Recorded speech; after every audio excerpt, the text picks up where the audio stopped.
We have 29 people already. Oh, already? Okay. Yeah. The invite reached them. Okay, okay.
Good morning, colleagues.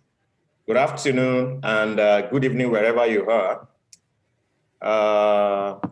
Thank you so much for coming on this meeting this morning. My name is Dr. Fola Ogumbowale. I'm from the Division of Healthcare Management, Occupational Safety and Health, and the Public Health Units.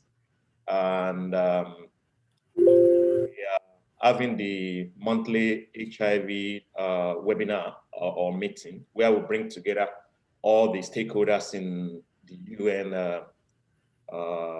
medical services globally who have one or two roles to play in implementation of HIV programs globally. This morning, we will be having a presentation from one of our professors. I will introduce him briefly before we start.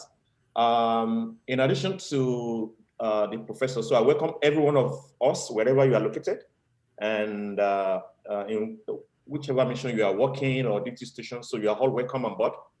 And we have a lot of people on the platform, so I won't ask us to introduce ourselves one by one. So we are all welcome. So today we'll be talking about HIV testing and trends. So many of us will know so much about HIV already, or we assume we know so much about HIV already, but it's a very dynamic field, and it's evolving, and things are evolving. You see with COVID-19, a lot of things have impacted different area of clinical management of different diseases, HIV inclusive.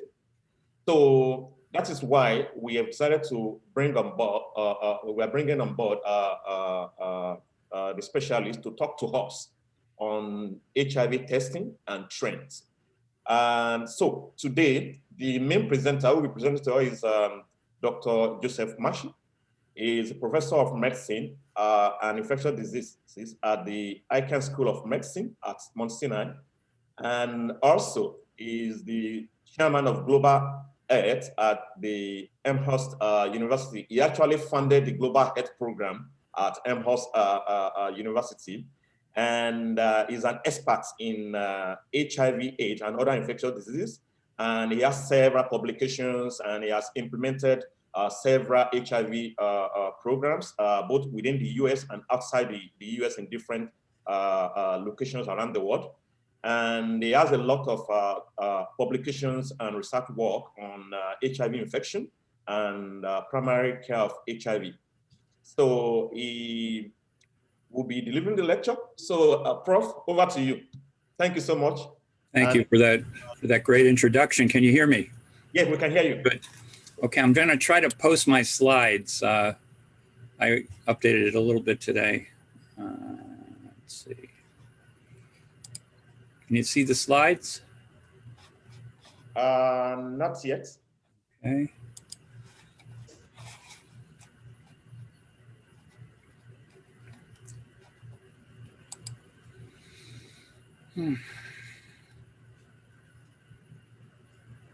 Maybe you need to share your screen, I think. Yeah. Let me work on that.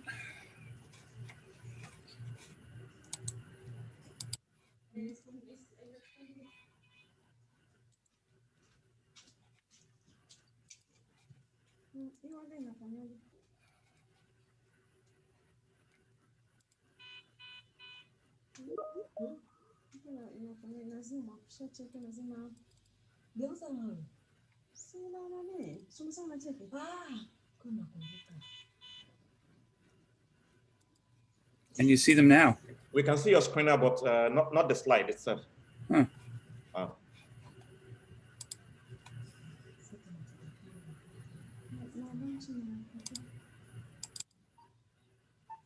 Okay, we have it now. Okay, great. Sorry for the delay. So, you know, we've all been working in HIV care for so long, and you know, as you're going to see, the state of the global pandemic in HIV is really not where we would have wanted it to be by now. The goal of adequate testing and treatment across the globe is still going to be hard to reach by 2030. So what we're going to talk about today is the nature of the pandemic right now, the epidemic, and also the proposed new testing strategies that have come about. I've also looked at some of your questions that you submitted, answers that you submitted, and I try to get a sense of where things stand with all of you. So forgive me if any of this is old information, but let me go through it. So the current situation, this is the 2020 UN fact sheet.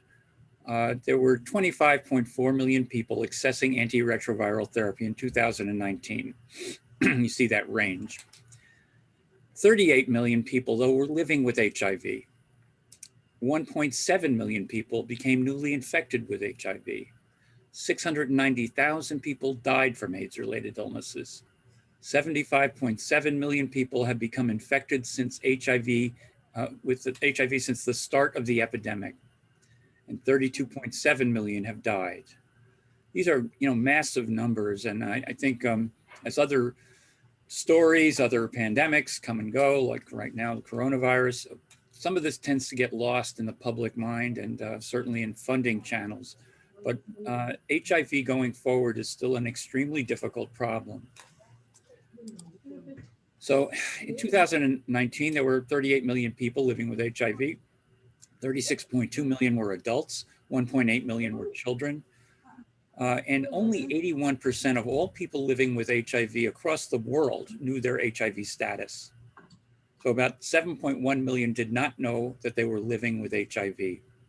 So what we're going to talk about today is how do we reach that somewhat shrinking, but maybe more difficult to reach population with appropriate HIV testing. As far as antiretroviral therapy, at the end of 2019, 25.4 million people were accessing antiretroviral therapy. That was rising dramatically over the last 10 years. In 2019, 67% of all people living with HIV were accessing treatment. That's not good enough. 68% of adults, 73% of female adults, and you can see the rest. 85% of pregnant women living with HIV had access to antiretroviral medicines to prevent transmission. This has consistently been one of the major victories in HIV diagnosis and treatment, that is pregnant women. New HIV infections have been reduced by 40% since the peak in 1998. In 2019, about 1.7 million people were newly infected, compared to 2.8 million people in 1998. Since 2010, new infections have declined by 23%. Since 2010, also new infections among children have declined by 52%. As far as deaths, AIDS-related deaths have been reduced by 60% since the peak in 2004. In 2019, around 690,000 people died from AIDS-related illnesses worldwide, compared to 1.7 million people in 2004 and 1.1 million people in 2010. So these are all favorable trends in diagnosis and in treatment and in extension of life. The impact of COVID-19 was brought up. This is potentially a big problem for us all. A new analysis by UNAIDS has revealed that potential impacts that the pandemic could have in low and middle income countries around the world on supplies of the generic antiretroviral medicines used to treat HIV are significant. There are lockdowns, there are border closures, there are all of this intended to stop spread of COVID-19 are impacting both the production of medicines and their distribution, potentially leading to increases in their cost and to supply issues. It's been estimated that the final cost of exported antiretroviral medicines from India could be between 10 and 25% higher than normal prices.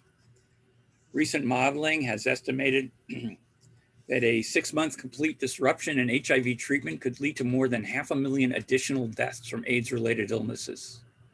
If services to prevent mother-to-child transmission were similarly halted, the estimated increases in new child infections would be, you see there, 162% in Malawi, 139% in Uganda, 106% in Zimbabwe, and 83% in Mozambique. So this potential and real interruption of the supply chain for antiretroviral drugs is already having an impact. It hasn't been fully measured yet. These are projections. But we can assume that the impact has been dramatic and negative. Women, every week, about 5,550 young women between 15 and 24 years of age become infected. In sub-Saharan Africa, 5 in 6 new infections among adolescents aged 15 to 19 are among girls. Young women 15 to 24 are twice as likely to be living with HIV than men. More than a third of women around the world have experienced physical or sexual violence by an intimate partner or sexual violence by a non-partner at some time in their lives.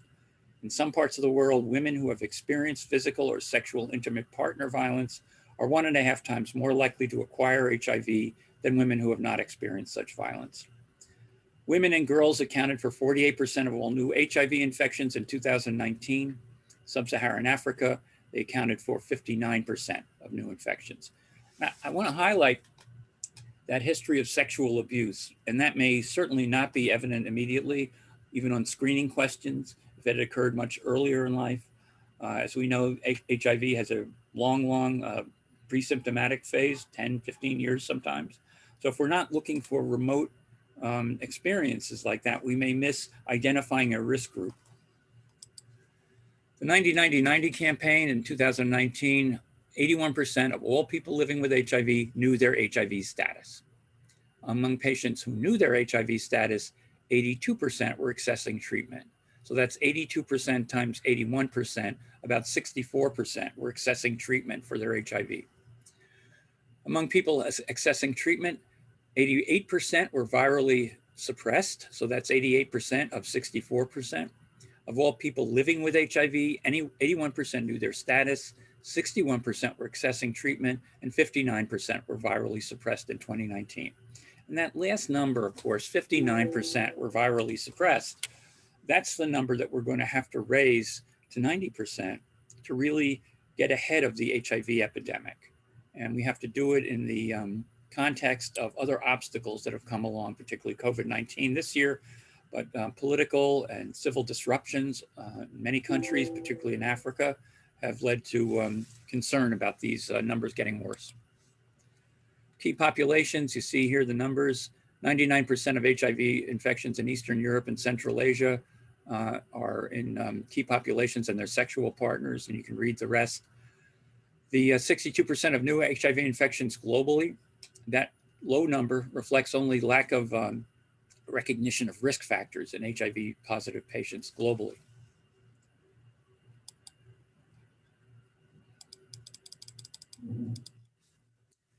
So the risk of acquiring HIV is 26 times higher among gay men and other men who have sex with men. It's 29 times higher among people who inject drugs.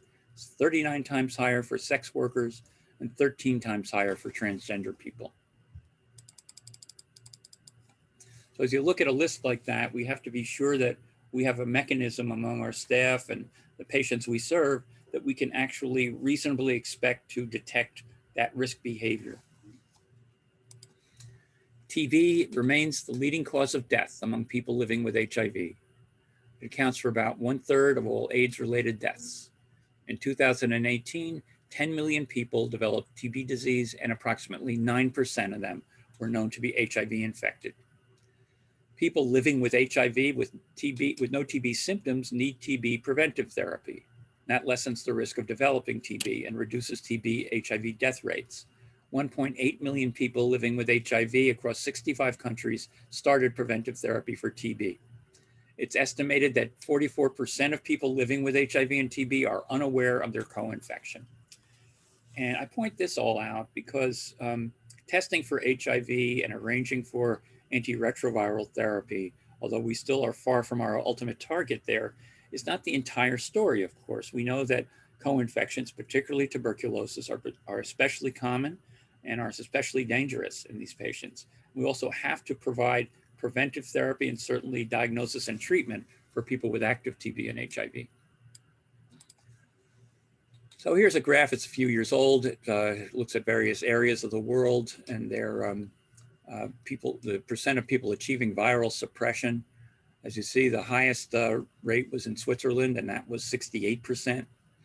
And you can read on across, looking at other countries, particularly in Europe, the United States, only 30%, et cetera. Rwanda, the only country in Africa here, is 52%. And here you see the rates of diagnosis and those who are diagnosed on treatment by country. If you look at the upper right, those again are the countries that are doing the best with diagnosing and treating HIV infection.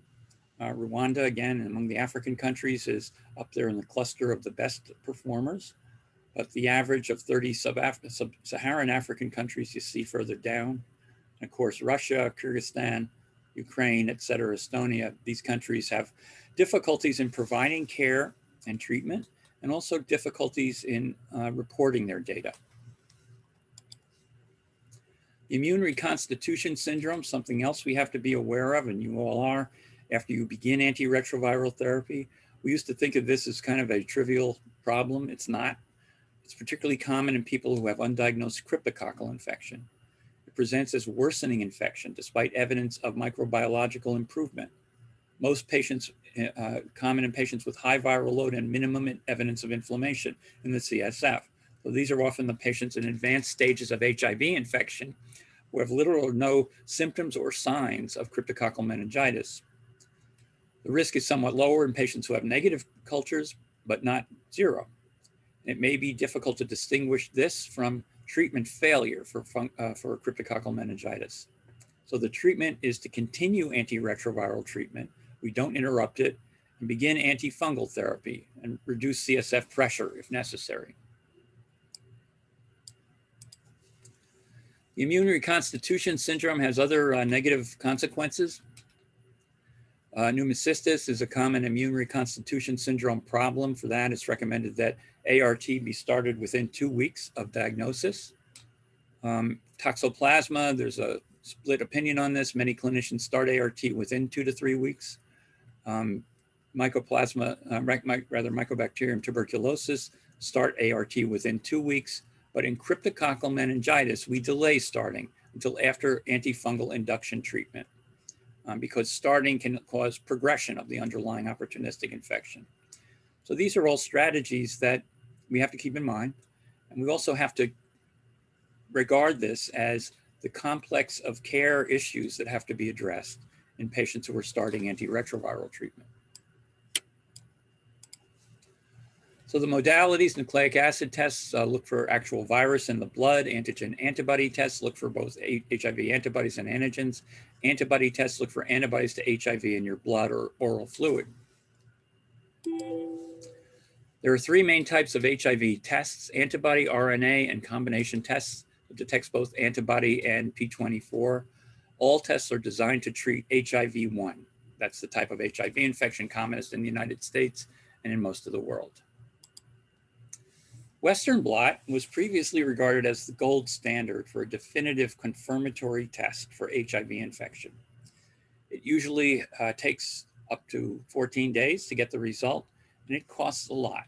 It is no longer recommended by the World Health Organization that you do Western blots. Instead, routine testing has now changed to using enzyme-linked immunosorbent assay 3 times. 3 consecutive tests are now recommended by WHO. With no Western blot confirmation, the consecutive tests are the confirmatory tests. And this has come in the context of these tests, the ELISA test, being increasingly reliable, both sensitive and specific, although neither is 100%, they're not either sensitive nor specific 100% of the time. But the cumbersome nature of getting Western blots done on everybody, including these relatively hard to reach populations, getting results soon enough to act on them, has led to this change in strategy.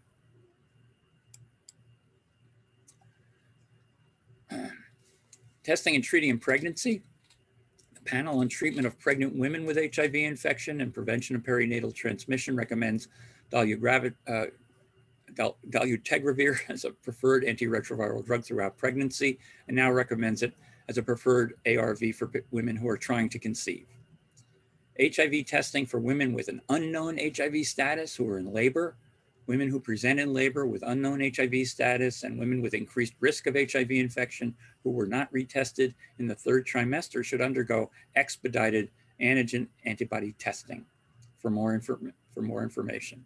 If results are positive, an HIV-2 antibody differentiation test and HIV-1 RNA assay should be done as soon as possible, and intravenous zidovudine should be initiated pending the result of the differentiation test. If acute HIV infection is suspected, or if a woman has had recent HIV exposure, an HIV RNA assay should be done at the time of expedited antigen antibody testing. As far as children are concerned, up to 18 months of age, testing should be done only with HIV RNA or HIV DNA nucleic acids. To test for perinatal or postnatal exposure, HIV antibody tests should not be used. Testing in these children should be carried out at 3 intervals: 14 to 21 days, 1 to 2 months, 4 to 6 months.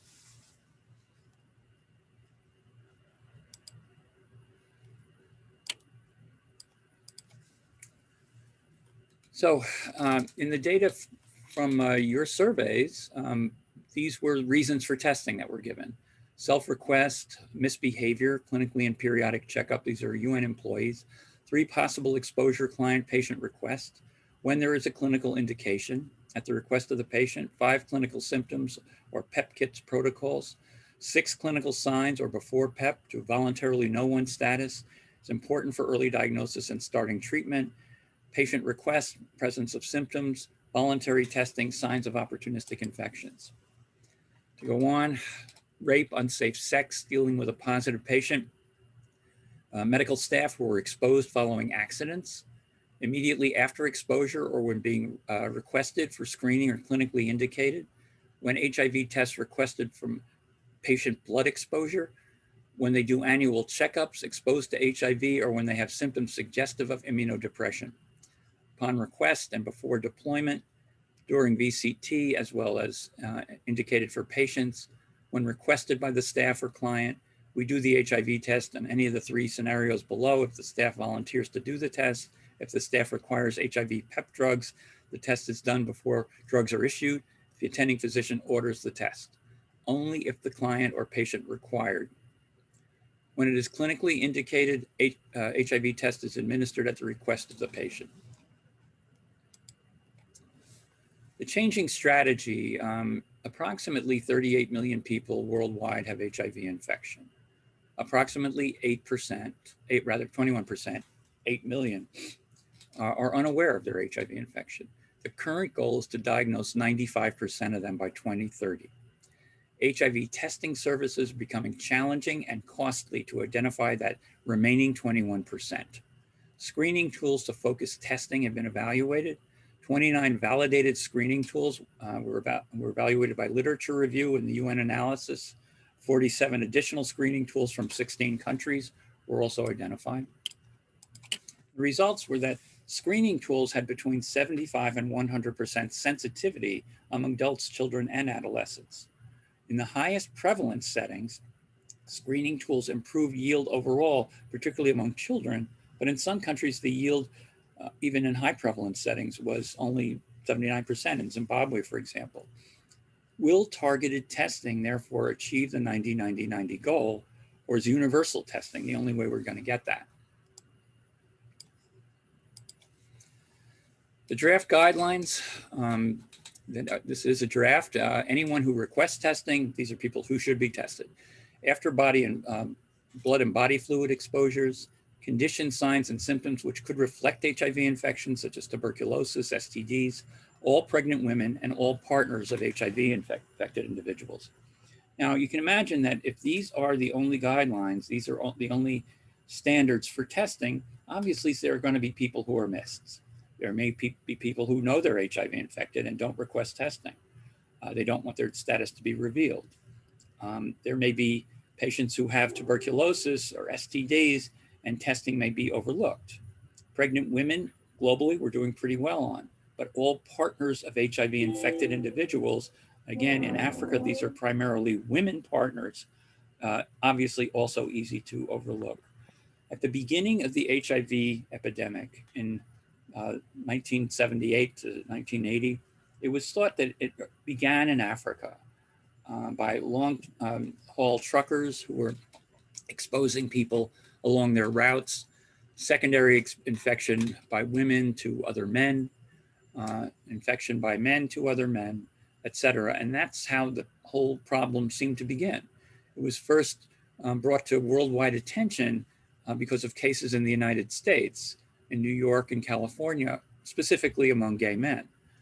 But although gay males who are have sexually risky behavior still represent an incredibly important risk group, many other people are at risk for HIV, and these, according to these guidelines, may be among the hardest people to reach.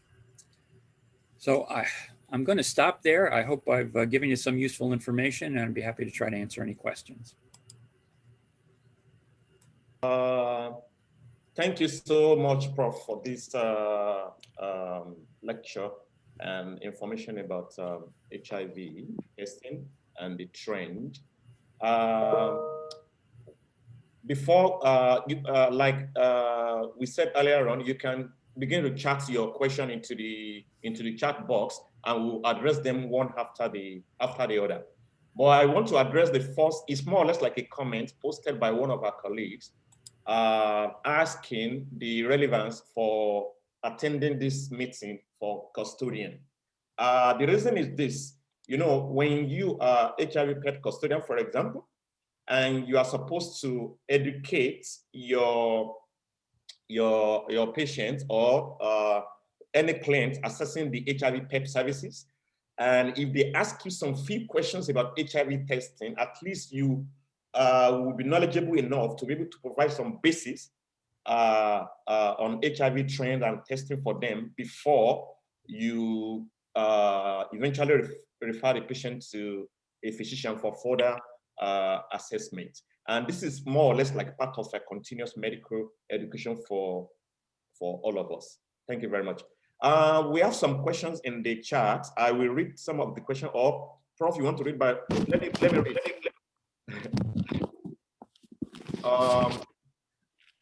The first question is this: misbehavior is listed as one of the reasons for testing.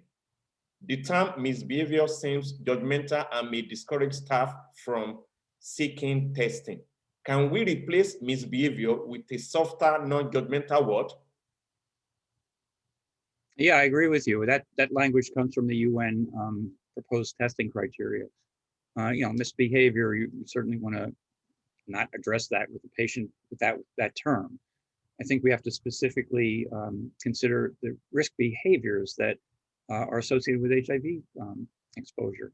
So you have a conversation that is diplomatic, and you want to screen for people who have had anonymous sexual partners, people who have had sexual partners whose status is unknown but may be concerning to them.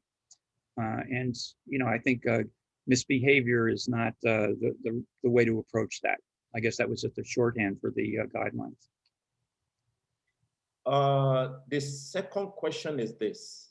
How could health partners achieve 90-90 targets with the COVID-19 pandemic? It's going to be difficult. There have always been obstacles to achieving that target, and the date to achieve it has been pushed further and further into the future. So now it's 9 years from now. Will we get there? It depends a lot on what happens with COVID, unfortunately, because as countries remain locked down and supply chains are interrupted, many retroviral drugs, testing kits, etc., we saw the potential mortality, 500,000 a year from HIV infection, which rivals the mortality of COVID infection. And I would just keep everybody alert to the fact that funding for HIV services across the world has dropped. PEPFAR still exists, but it's not present in all countries in Africa. And the challenge of all this is working in an environment of diminishing resources to try to target testing effectively. And we have to assume that we will never get 100% of all patients who are infected identified. And that's the reason why it's 95% rather than 100%. But if we reach 90% tested, identified, and treated, we will see a collapse of the HIV epidemic. So we have to keep at this. And as you work in a medical setting, I work in a medical setting. We offer HIV testing routinely to patients. In fact, it's an opt-out choice in the United States. They don't have to choose it to opt in. They have to choose to opt out. Otherwise, they are tested. But it's a little different among medical coworkers, where the standards are quite sort of vague how we should approach it. So as you saw in the data from the United States, we don't have a terrific track record now in identifying HIV positive people. I'd be happy to talk to a few of you or anybody who's interested about strategies that we may want to decide on to go forward to tackle this problem. Because it's easy to see how we'll get to 2030 and the target date will be 2040 or 2050. And between climate change, which is an ongoing problem, it's not going to go away, and COVID-19 and whatever follows it, there may be ongoing obstacles to achieving that kind of goal. Okay, thank you. The next question is, this is a bit, if an HIV positive staff member doesn't want his or her partner to be informed of his or her status, what do we do? Should we keep it confidential? What about the risk to the spouse? Well, of course, there's an ethical obligation to inform any known partners, but it hasn't been easy for us. In New York, we initially were told that providers had to reach and inform each partner. We found that to be so difficult, and getting honest information from the patient was so difficult that it's now been transferred to public health authorities to notify partners anonymously that they have been exposed. So that's the kind of system that seems to work in New York. I don't have recent data to show you, but it's at least more user-friendly. If there's a system like that where partners can be identified and notified anonymously, and the subject patient can be told that they will be notified, but it will be anonymous, that may be the best way to actually accomplish that. Thank you very much. And to add to what Prof mentioned, that is why it's actually very, very important to counsel the patient very, very well, or the staff member very, very well before you go on to do HIV testing.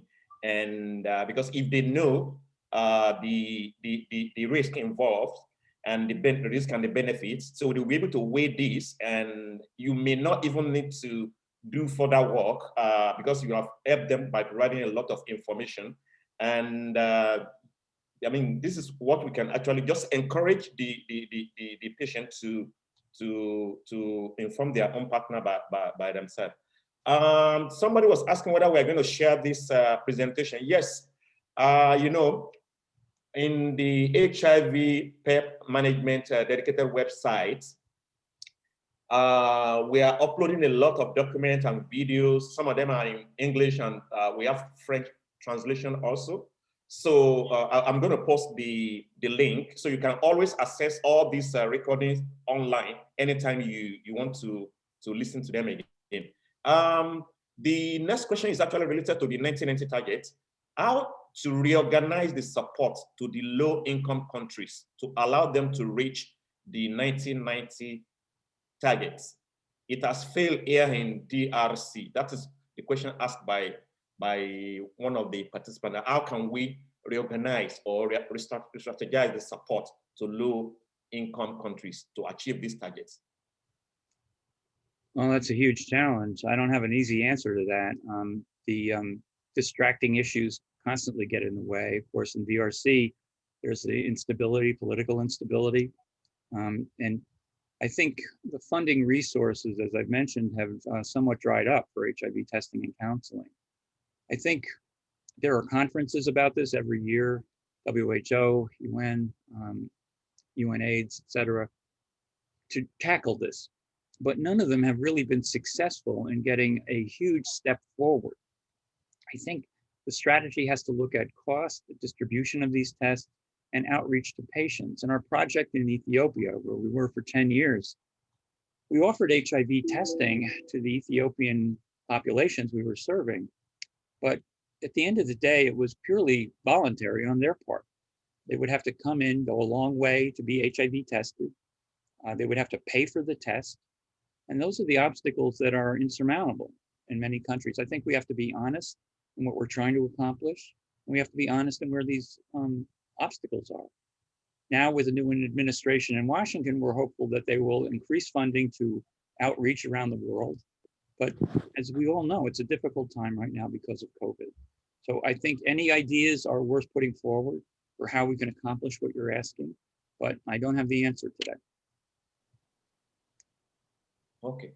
The next question is from your perspective. What will be the key challenges which UN face on advanced HIV disease? The key challenges, again? So what will be the key challenges which UN face on advanced HIV disease? All right, if you're talking about, testing and, doing follow-up on HIV, on UN employees, the challenges would be being sure that HIV analysis included drug susceptibility testing. So you can identify the appropriate regimen, the simplest and appropriate regimen for those testing positive, and maintaining adherence to it. This is sometimes a challenge based on their own confidentiality. Of course, what we have in New York, and you don't really have anything like this in your facilities, we have a large HIV clinic that in and of itself is private. It's a home for our HIV patients. They all know they're all infected with HIV.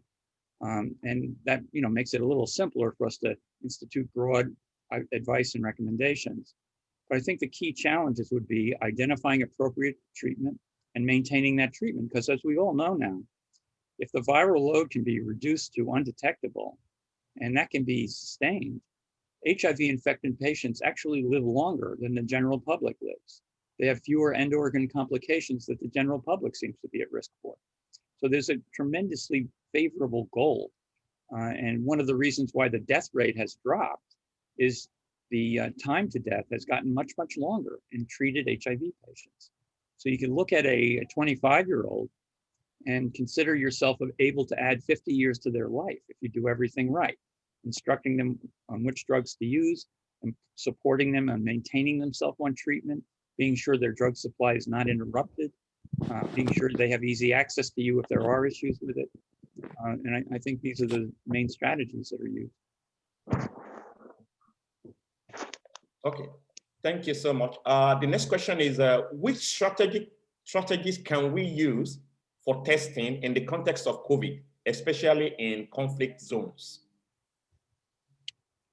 In the context of COVID, well, HIV testing can continue. Of course, if a patient is in quarantine for COVID or is sick with COVID, that may not be easy to do. But most patients with COVID do not get hospitalized. In fact, most of them are asymptomatic globally. So COVID does not have to stand in the way of evaluating an individual patient very often. Now, will COVID stand in the way of drug supplies, et cetera? Yes, it will, because things are being slowed down and diverted because of the need to get COVID testing up and running all over the world. And now treatment protocols, vaccine protocols are rolling out. But in terms of identifying an individual patient who is HIV infected, just keep in mind that about 90% of COVID patients are not sick enough to be in the hospital. And maybe 80% have no symptoms at all. So that continues to be a good population to do HIV risk assessment. Okay, thank you so much. The next question is about, if I guess what the person was trying to ask is more or less like to clarify maybe the difference between the HIV rapid tests that we use on the field and the self-HIV testing. So what is the difference between the two? Well, the ELISA test, as I said, the UN protocol calls for 3 consecutive tests for confirmatory tests, but not Western blot. So the 3 consecutive tests are convenient, they're relatively cheap, and you get the results back very quickly. Rapid test can be number 1, and then followed by simple antigen tests after that. I think the data to support that over Western blotting is pretty solid. I demonstrated some of that in the lecture. But you just have to keep in mind that 1 test is not going to be adequate if you're not using Western blot. You have to use 3 tests, ELISA, et cetera, if you're not using Western blot to get true confirmatory results. Over the many years, the HIV tests have become more accurate, more precise, and cheaper. And that's the reason for this change. So I think you can have confidence in that 3-test strategy. Thank you. The next question is about IV drug users and FB and FC. The question is, any comment on IV drug users, particularly with the associated risk of transmission of hepatitis B and C, or either acquiring it or transmitting it when you have HIV? Well, sure, both can be transmitted by the same route. Hepatitis C is a curable disease now if you have access to the treatment for it. Hepatitis B is a different story. It's more complicated, and it can actually be made at least transiently worse by instituting HIV therapy. I don't know what your access is to the hepatitis C treatment protocols. In our country, it's been incredibly successful. We used to think of it as a hopeless illness, but now we're seeing one patient after another be completely cured after four months. So the overall approach, if you have no access to care for hepatitis B or hepatitis C, is to proceed with HIV as you would in anybody else. If you have access to controlling hepatitis C, you may offer a window of treatment for that in order to treat without complicating side effects and then start antiretroviral therapy. For B, though, the criteria are in the process of being reviewed. When do you start treatment? In whom do you start treatment? Viral load dictates some of the treatment decisions, et cetera. So that's sort of another discussion. And we can talk about viral hepatitis in the context of HIV in more detail in a different presentation. Okay, thank you. The next question is about stigmatization and biases. One of the participants asked that, what about impacts of stigma, biases, and other distortions on access to testing, treatment, care, and support, especially in peacekeeping operation? I mean, can you just maybe briefly talk about the impact of stigma, The impact of stigma has been really profound. They're all around the world. We've tried to moderate that impact in the United States. It's more publicly accepted to be HIV infected. Sorry, I have to put my mask on for a moment. But in our project in Russia, there was tremendous stigma to the point where people were actually getting arrested as they left the HIV testing center for drug abuse. This was obviously a disincentive for people to come for testing. So I think all you can do is work with the people you're seeing.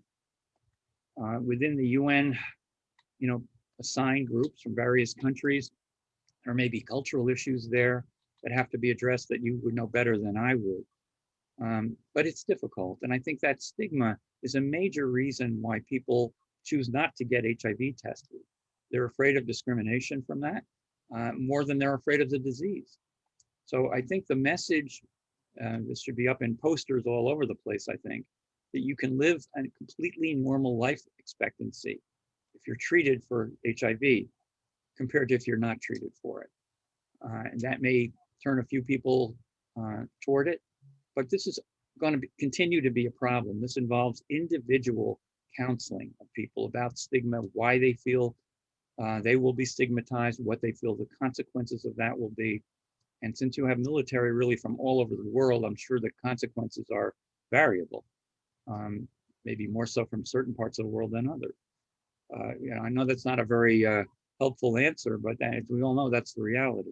All you can do is work with the individual and put up general information about the value of being HIV tested and treated. Thank you so much. I mean, also, if you put in view the COVID-19 pandemic, there have been instances where we have heard people also being stigmatized for COVID-19, most especially in peacekeeping mission. And this has actually prevented, I think in some of the mission I won't mention, has prevented people actually coming out to test or to come forward to tell you when they're having signs and symptoms until when their condition has actually deteriorated. And like Prof mentioned, this has actually been discussed in several forums at the HQ level on how to address this issue of stigmatization, because no matter how robust the program plans and the implementation strategies, if the issue of stigmatization comes in and biases, I'm sorry, nobody will access the program because of fear of being labeled as a case or something. So it's something that we'll continue to advocate to educate people and to share more information on how to actually avoid this. The next question is about what is the standard algorithm for HIV testing? I know Prof may want to answer this, but I will prevent you from answering it. We have the WHO standard HIV testing algorithm, and we can share this with a colleague after, because we tend to work with WHO standard in terms of testing. And Prof also mentioned the WHO actually stopped the Western blots, and I think this was there was a policy brief, I think 2019 November thereabouts, that countries globally should stop using Western blot and they should go to these 3 consecutive tests. So maybe after the presentation, we can share this algorithm and the policy brief on HIV testing. And this is something that we can actually adapt. Also, our units, we're also currently working on making this, because if this policy document that you receive is voluminous, so we are trying to compress it and produce like maybe 1 or 2 pager documents that we can actually circulate around to all our healthcare providers in different duty stations and missions, so that at least they will have this very concise algorithm that they can use when they are testing a patient. The next question, what's your comment on the countries that still mandate their troops to test pre-deployment to the UN, yet the policy states voluntary testing? Fola, I think that one we can take. I'll take it after Messi finishes his side. Yeah. Okay. So the next question is, where do we stand in the development of vaccines? Do you mean vaccines for HIV? Because The only vaccine that is looking on my head now is COVID vaccine. But Prof, now the question is the vaccines for HIV. Are we doing anything this wise? Well, we've been talking about a vaccine for HIV for 35 years, and Dr. Fauci a couple of weeks ago pointed out that we basically made no significant progress toward a vaccine. And the difference between COVID-19 and HIV in terms of effectiveness of a vaccine and ability to create a vaccine, of course, HIV has this very, very prolonged part of its life cycle within the cell for years and years and years and years, where COVID-19 does not. So creating an antibody with a vaccine to COVID-19 always had a good chance of blocking invasion of additional cells or blocking initial infection. And we saw with SARS in 2003 that a vaccine was effective. They just never really had a chance to roll it out because SARS stopped. So that's the difference. And there's so many different types of viral infections, but HIV and COVID-19 are sort of opposite ends in the natural life cycle of a viral infection.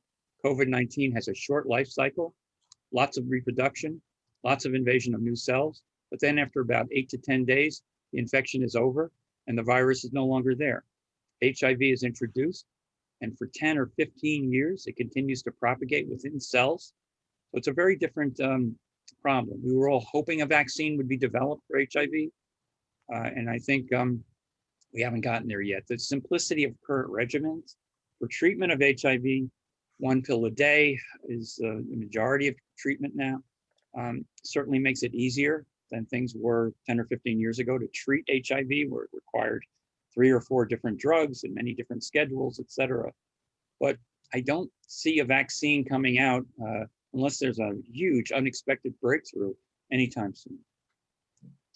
Okay, thank you. The next question is, I think I have a situation where a UN employee was not able to obtain his medication when he was assigned to a new duty station. Which mechanism does the UN has for cases like this? I'm going to answer this directly because I actually discussed with one of our HIV advisors on this and how they have handled it on the mission. You know, as if you are newly assigned to a new duty station, one of the things that would be normally sent to staff member as part of the onboarding process is if you know you have any chronic condition that may require medication, always pack your own medication when you are going on missions.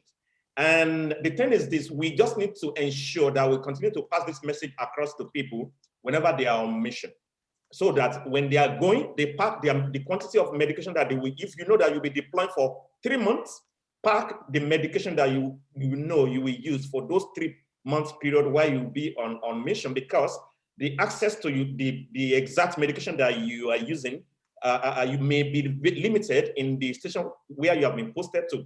But in circumstances where maybe you've finished all your medication, like the example I was talking about was a staff member who actually packed his own medication while going on mission. And because of COVID-19 restriction, the staff member finished all the medication while still at the duty station. So the staff member consulted the UN health facilities within the duty station, and they were able to actually work with some of the local health providers and with the Ministry of Health, if I can remember clearly, and were able to source the medication or the alternative that the patient can use for the period of time while they are on mission until they are able to replenish their exact medication. So my advice would be for us to actually try to advise colleagues when they are boarding or when they are going to need station to go with all the emergencies medication and all the required medication that they may need. I know WHO does that a lot. When you are going on mission with WHO, they normally send a pack to you that has like something like a first aid per individual staff when you are going on international mission. And in addition to this, pack your own chronic medication that you know may not be available in the duty station where you are going. Somebody is asking, is HIV medication harmful to the kidney? The answer is yes.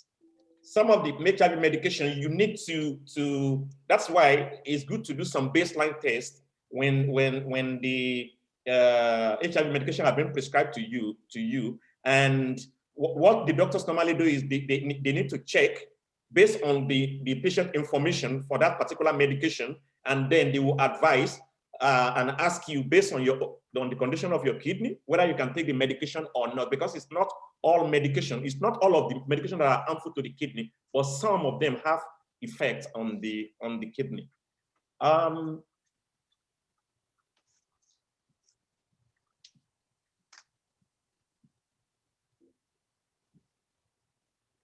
So if the remaining question are about this deployment to B2 station.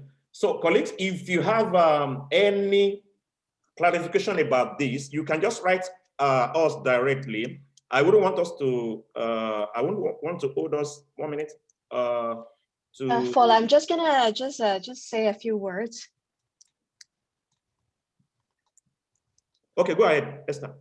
Yeah, so hi everyone, sorry I couldn't join you in the beginning, but thank you to Dr. Massey for being part of this. And I just want to tell you that, you know, our unit just took over the HIV program and the PEP kit program late 2019.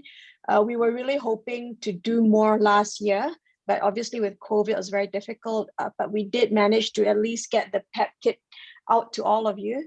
But starting this year, we're going to look a little bit more closely at reforming the PEP kit program and also looking at the HIV program. And so that's why we're kind of starting this community here, that we want to have a monthly meeting with all of you, the medical side, and then the custodians. Any of you who are interested in this topic, who wants to join, just feel free, all voluntary.